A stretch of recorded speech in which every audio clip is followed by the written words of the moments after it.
এদিক ওদিক হলেই হয়তো বদলে যেতে পারত পুরো গল্পটা। ভয়ঙ্কর এক অভিজ্ঞতার মুখোমুখি হয়ে প্রাণে বেঁচে গেছেন জনপ্রিয় উপস্থাপিকা মৌসুমী মৌ। তবে কি হয়েছিল তার সঙ্গে? ইভেন্টের কাজ শেষ করে বাড়ি ফেরার পথেই ঘটে সেই অনাকাঙ্ক্ষিত ঘটনা। হঠাৎ একটি দ্রুত গতির পিকআপ এসে সজোরে ধাক্কা দেয় মৌসুমী মৌকে বহনকারী গাড়িতে।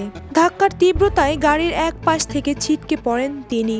এতে বুক, মাথা, হাত ও পায়ে আঘাত পান এই উপস্থাপিকা। তবে বড় ধরনের বিপদ না হওয়ায় বর্তমানে সংখ্যামুক্ত রয়েছেন তিনি।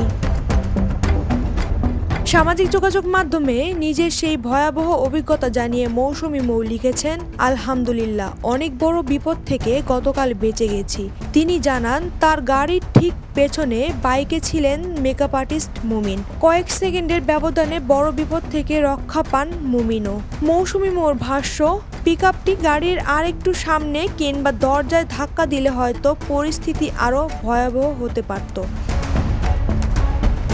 এদিকে পিকআপ চালকের আচরণ নিয়েও অভিযোগ করছেন মৌসুমী মৌ। তার দাবি, গাড়িটির ব্রেক ঠিক ছিল না এবং চালকের আচরণ দেখে মনে হচ্ছিল তিনি কিছু খেয়ে গাড়ি চালাচ্ছিলেন।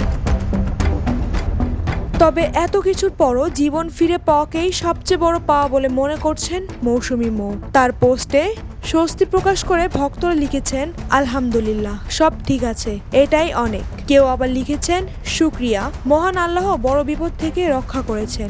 বর্তমানে বড় কোনো ঝুঁকি না থাকলেও শরীরের বিভিন্ন স্থানে আঘাতের কারণে ব্যথা রয়েছে মৌসুমী মৌর। বিনোদন ডেস্ক, দ্য নিউজ। দেশে দেশে সবার সাথে দ্য নিউজ।